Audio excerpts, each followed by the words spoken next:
With weapons stockpiles dwindling and the U.S. refusing more help, does Ukraine stand a chance in its war with Russia? Analysts are trying to interpret why President Putin has suggested bilateral talks with Kiev for the first time in years. And with President Trump running out of patience on peace negotiations, we'll debate which side is speaking from a position of strength and whether we'll soon see an end to the war. I'm Andrea Sankey, and today's Newsmaker is the war in Ukraine.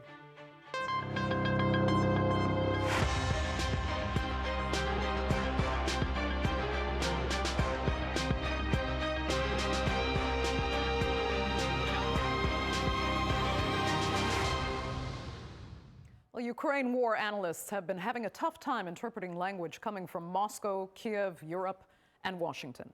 As it stands now, President Trump is expected to stand by his pledge to stop assisting Ukraine with weapons. But on the other side, there are those arguing it's Moscow who's running out of options, forced to recruit troops from abroad just to fill its ranks. Right now, President Putin is hinting at direct talks with President Zelenskyy, just as Ukrainian representatives head to Paris and London to shore up support from their allies. So where do Ukraine and Russia really stand in this war now? Here's a look. For more than 3 years, Ukraine has fended off Russia's invading force, with variable results, but at a huge cost. Lives, destruction of homes and cities, and on-the-ground control of swathes of its territory in the country's east falling to Russia. Then, just before Easter, Russian President Vladimir Putin took a rare step, offering a 30-hour ceasefire. Guided by humanitarian considerations, today from 18 to midnight on Sunday, the Russian side declares an Easter ceasefire. I order all hostilities to cease during this period. Although a brief dip in the number of Russian attacks was noticed, they never stopped completely. Ukrainians dismissed Putin's ceasefire as mostly a stunt. It was announced only to show to the world as if they are making some steps, concessions for us. But in reality, as we can see at the front line, nothing has changed. I think it's a blatant lie, as it always was. Zelenskyy accused Russia of wanting to extend the war and challenged Putin to prove his intent, urging him to agree to a 30-day ceasefire in which civilian infrastructure would not be targeted. Ukraine maintains its proposal not to strike at least civilian infrastructure, and we are expecting a clear response from Moscow. We are ready for any conversation about how to achieve this. Putin said in a statement that the proposal would be analysed, but he took an even more unexpected step, suggesting he would be open to bilateral talks with Kiev, the first overture the Russian leader has made at talking with Ukraine since the invasion began. Ukraine's government hasn't yet acknowledged Putin's comments. It likely has more pressing issues on its mind. Donald Trump has not approved a single military aid package for Ukraine, forcing Kiev to rely on over $1.25 billion worth of weaponry that President Biden provided in the final days of his presidency. And recent reports from sources within the US government suggest the Trump administration is working on a plan to end its involvement in the war. That plan may involve recognition that Crimea and several other broad swathes of territories in Ukraine's eastern provinces are Russian territory, not Ukrainian. And it might also include ruling out something Ukraine wants desperately: NATO membership. NATO's off the table. You're not going to be part of NATO. That's something that's not new. We've been talking about that since 2008 when Ambassador Burns told Condoleezza Rice this was a bridge too far. Forfeiting territory and not joining NATO have long been red lines for Ukraine. But of greater concern to Kiev is the possibility that Donald Trump may put ending the Russian invasion of Ukraine into the too hard basket and walk away. Secretary Rubio said that the U.S. will have to figure out whether a deal can be done between Russia and Ukraine in a matter of days, or you will just move on. Yeah, very shortly. How many days is that? No specific number of days, but quickly. We want to get it done. With an increasingly disinterested President Trump and dwindling US support, from an administration that has largely been seen as soft on Russia, could Europe step up? And will it be enough? Or will Ukraine have to face a daunting reality? Keep fighting the war without further US support, or accept the red lines it set itself years ago? So where is this conflict going? And with Putin's somewhat vague offer for talks, could there be an end in sight? Well, joining me now to debate that and much more are from Dubai, journalist and former Moscow correspondent Dana Lewis, from Moscow, former spokesperson to President Putin, Sergey Markov, and from Kyiv, director of the Eurasia Democracy Initiative, Peter Zalmayev. Thanks all so much for being with me. Sergey, I have to start with you. Tell us why President Putin is hinting at bilateral talks now. What's changed in the equation for this outreach, if I can call it that?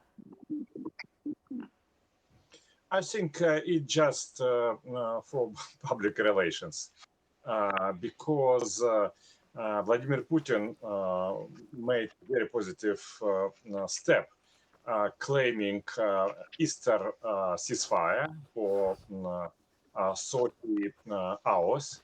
First, Zelenskyy denied to do it. Then, after telephone calls from Paris and London, Zelenskyy accepted this. And then Zelenskyy also took this peace initiative, suggesting 30 days ceasefire, which is not good for Russia, because Russia don't agree unconditional ceasefire. So Putin denies this, stop this first Easter ceasefire, but then Putin has to send some positive signals. So, and he told that he agreed to discuss this Zelensky suggestion, maybe on the basis on the direct bilateral relationship. We know that Sergey, negotiation by Zelensky himself. Do you have any more details by any chance, Sergey, though, on where they might be hosted, if there would be any sort of mediator involved? Any details taking this further, or is it just saying, maybe I'd be open to sitting down with Zelenskyy? No. It just, we thought it's more for public relations to balance publicly Putin's decision to stop Easter ceasefire and to deny Zelensky's suggestion of the 1 month ceasefire. So it just Okay, then let me ask Peter if Ukraine should see this in as any sort of opportunity to sit down to talk to Moscow? Well, listen, if Vladimir Putin sits down with Volodymyr Zelenskyy, I mean, the burden will be on Ukraine, obviously, to agree to that. But keep in mind, both sides have sort of limited their options. First, the Ukrainian parliament voted against any negotiations with the Russian aggressor, and that's part of the Ukrainian law.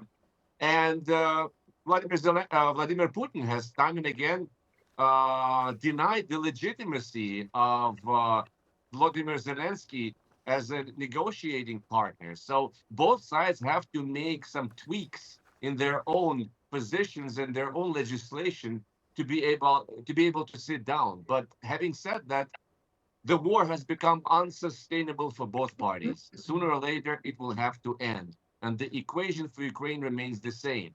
If Ukraine were to stop fighting, it would cease to exist as an independent state. If Russia were to stop fighting and withdraw its troops, the war would end. And that's the major difference. Okay, quickly, Sergey, what did you find wrong with that analysis? Yeah, just wrong information about Russian position. As Peter don't know about Russian position, probably he specifies this. Putin never says that Zelenskyy bet for negotiation. No, Putin can have negotiation about peace deal with Zelenskyy, because Zelenskyy, in fact, control Ukrainian government. Putin say another thing. It's impossible to have sign of Zelenskyy under the peace deal, because Zelenskyy term is finished. and he is illegal. And it means that next Ukrainian president can just simply say, okay, but who is this guy who signed this treaty? He is nobody. That's why Putin pointed that Zelensky, okay for negotiation, but bad for the signing the deal. Okay, the treaty. Peter, very quickly, go ahead. I'll just say something very quickly. First of all, we know I've repeated it time and again. It's against the Ukraine's constitution to have presidential elections during a time of war. And finally, it's very rich coming from Vladimir Putin, this sort of wish to see a triumph of democracy through democratic elections from a guy who has been in power for 25 years in violation of all Russian norms and its own constitution, having changed Russia's constitution and having never had its election recognized as free and fair by most international observers. Okay, let me turn to Dana, get a third opinion here. I mean, Dana, if these are completely different interpretations on the other's domestic or internal policies, what are the chances to move forward? Well, I mean, I think that, first of all, when you start talking about direct talks and that President Putin suggested that he was willing to sit down and sit across the table and have coffee and cupcakes with President Zelenskyy, I mean, it's just a ridiculous notion right now. At the timing of negotiations, both presidents are simply trying to pose this theater of not saying no to Trump under any circumstances. It was expanded upon spokesman Dmitry Peskov today, who said that Putin's comments indicated a willingness to engage in direct talks with Ukraine about not striking civilian targets. So this was in no way framed by the Kremlin today as some kind of, peace talk initiative. Far from it. And even if those talks occurred, I doubt you would ever see President Putin anywhere near that table for a very long, long time until we got to a signing. And I would agree with Peter, his points that in no way should President Putin criticize the position of President Zelenskyy and suggest that somehow that Zelenskyy is not a legitimate leader. When President Putin, when was the last time there were real democratic elections held in Russia? I mean, probably not for 20 years. Okay, Sergey, quickly, I saw you agree with Dana's former points, but maybe not so much with the latter. Go ahead. It's exactly the show, the deadlock of the negotiation. These guys, our discutant, they say Vladimir Putin has no right to discuss. So if somebody has no right to express his opinion, how negotiation could happen? No way. That's why it's negotiation in such very big trouble. Russia expressed many times different position, different demands, and so on. And some of the people like this, our discutant, saying, "Oh no, Russia has no right to tell about this. So if we have no right to tell, we will come to bomb. Only one way, which we allow us." Okay, quickly, Dana, you seem to think you'd been misunderstood. With respect to Sergey, that's not what was talked about. It was that President Putin has said that Zelenskyy shouldn't be at the table. Nobody said that President Putin has no right to be there. No. Zelenskyy, from Putin's point of view, Zelenskyy has the right to be on the table. I would say you more.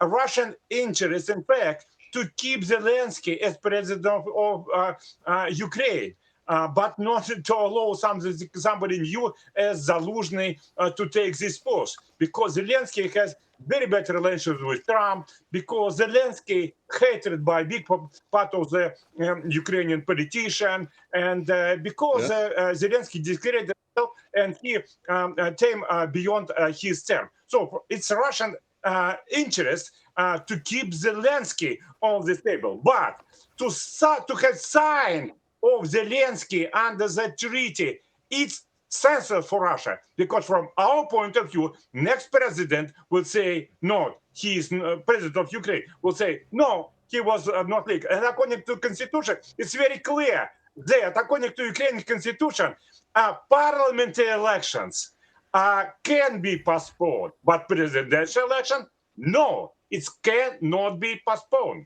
Okay. I'll tell you what, Peter, I'd like to move on actually to the conditions now act on the battlefield itself and what would have to be negotiated. First of all, Peter, tell us where militarily things stand now. It was actually reported today that Russia has taken Sukabalka in Donetsk. I mean, is that a big win? There's also supposed to be a buildup now around Sumy. Where does Ukraine stand? Has there been any progress made, or is Ukraine actually falling behind, especially as they move toward what is said to be this big summer offensive coming? Well, Russia can always sort of plays up its offensives, and that's part of the fighting tactic. Throughout history, you want to scare your opponent into submission, essentially. But once again, Sukha-Balka, okay. I mean, we're talking about don't forget, a fighting machine, the world's largest nuclear power with a large army that really expected to walk over Ukraine and conquer all of Ukraine within 3 to 7 days. And we're still here 3 years later, and they are proclaiming such victories of the capture of Sukha-Balka, a little town of less than 10,000 people, as major victories. It just tells you that at this rate, it will take several more years for Putin to conquer the rest of the Donbass, let alone the rest of Ukraine. An outright military victory for Russia is most probably not in the cards, but that's what explains the continuing terror against civilian areas, ballistic missiles flying over our towns, and drones, etc. Misinformation campaign, disengagement with the Trump administration, where Putin is essentially running circles against President Trump. It's a multi-pronged strategy to bring Ukraine to its knees. But once again, it tells you that an outright military victory, as hard as it is for Ukraine, and Russia is on the offensive, but it's still far from being able to dominate Ukraine militarily, let alone destroying it. Okay, you say it's still far, Peter, but then clarify how Ukraine is going to deal with the end to U.S. military assistance, because these are kind of the final throes of what the U.S. was providing militarily for Ukraine. It's a tough situation, I'm not going to lie. We still, for example, the U.S. is the one and only supplier of Patriot missiles, that protects our cities. And Zelenskyy has actually offered to pay $50 billion recently to buy those missiles, and there's a competition for them, including from among European powers. Ukraine is ratcheting up its production of drones, replacing a lot of other types of weapons very, very rapidly. Europe is slowly but surely ratcheting up its own production. For the foreseeable future, it won't be fully able to replace America. But Ukraine does have some staying power, although I'm not going to lie and say that it's not going to be difficult for us. Okay. Dana, so Peter is saying that there is staying power here. This could go on for the unforeseeable future. And there have been other analysts, Dana, that feel this could be Russia, when they make historical comparisons, this could be Russia in the same position as the Soviet Union, toward the kind of beginning of its demise, particularly in Afghanistan, when they'd lost really a devastating number of troops. And it was this kind of slow burn until it eventually fell. If Ukraine is given at least some support, even if not from the United States, if Europe were to step up a little more, do you think Russia could suffer that same fate today? No, I think it's overly dramatic to suggest that there's going to be a collapse on either side. The Kremlin's not going to collapse tomorrow, and the Ukrainian front lines are not going to collapse. But there is a vicious, bloodthirsty war going on there, and the casualty numbers are astounding. And I think both sides would like to see, in the short term, because they don't share long-term goals, some kind of ceasefire. Ukraine definitely would like to see a ceasefire, whereas President Putin says he doesn't want to see a frozen conflict. He wants a long-term peace plan that he would understand. And that's why Russia is saying yes to President Trump, but at the same time holding back and not rushing into any until they understand what it will bring them. And we know that the peace plan that is floated by the United States, the Ukrainians will call it a ceasefire plan, essentially would give Russia international recognition of the Crimea, which they've never had since they illegally invaded that in 2014 and held a referendum under occupation, possibly give them some kind of recognition by the U.S. I don't think Europe will rush to recognize the 4 regions that Russia is trying to entirely take. A definite no to Ukraine joining NATO. And then this idea floated that the Zaporizhia power plant, the nuclear power plant, the largest nuclear power station in Europe, would then come under the care of the United States. And some of that power would be parsed to Ukraine and parsed to the occupied territories of now held by Russia. Okay, let me ask Sergey then. I mean, as for the United States, how much does Russia at this point want or need President Trump involved? Russia see very positively Trump involvement. First of all, because Trump say that he is going to stop military support of the Ukrainian army. It's mostly positive. Then encouraging of peace negotiation. In fact, Trump forced Ukrainian regime and European countries to come to the table of the peace negotiation.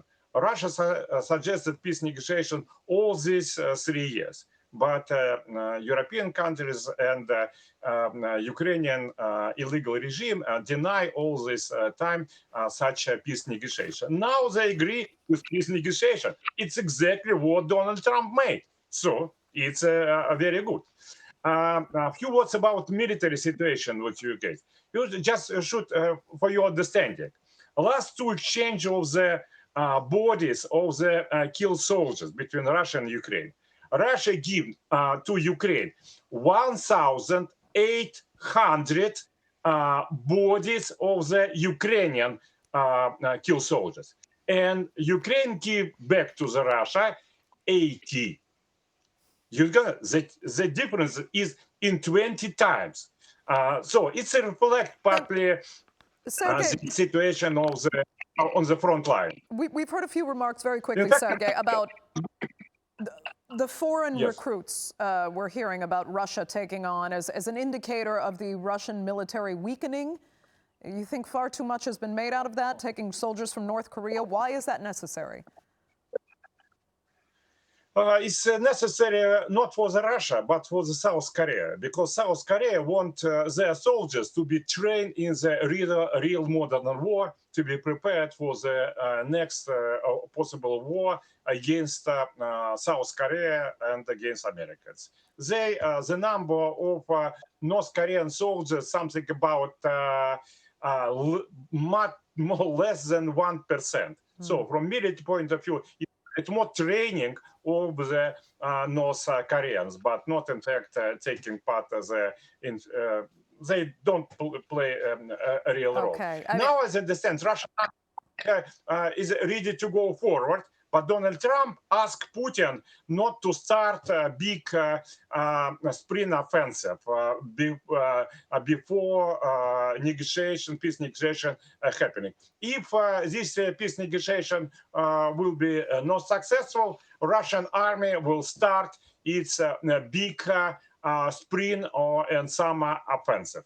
Okay, Peter, go ahead. We're down to just our last 2 minutes, actually. So, I mean, where does Ukraine, are they still sitting on tenterhooks, not knowing what's going to come out of the United States? I mean, some are saying that Trump could change his mind on a dime if he sees an opportunity to sell weapons to Ukraine. Maybe the Europeans could help pay for them.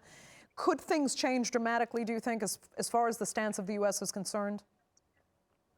I don't think so. I'm very skeptical, having observed Donald Trump and seen how easily he parts with his and ignores his own campaign promises. And let me remind you what he said during his campaign, that if Russia doesn't play ball, he will give Ukraine so many weapons that Biden could not have dreamed of. That sort of the size of the weaponry and the number of the weaponry that he would give to Ukraine.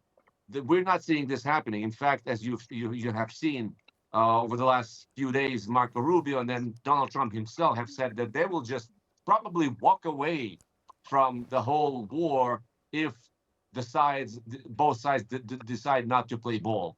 That is very much against his own campaign promises. Ukraine is willing to play ball, but Donald Trump seems to be acting more in the interest of Vladimir Putin, even though he claims that this is just putting America's interests first. It's a very cynical approach. We're dealing with a very cynical team in the White House. They don't really care about the survival of liberal democracies. They want to turn America into something other than a liberal democracy. So I'm very skeptical. I think we have to, count on our own ability to build our weaponry, to build new ballistic missiles, to try to match Russian domestic ballistic missiles, and hope that Europe, at least, will not be as fickle, unfortunately, as America has been.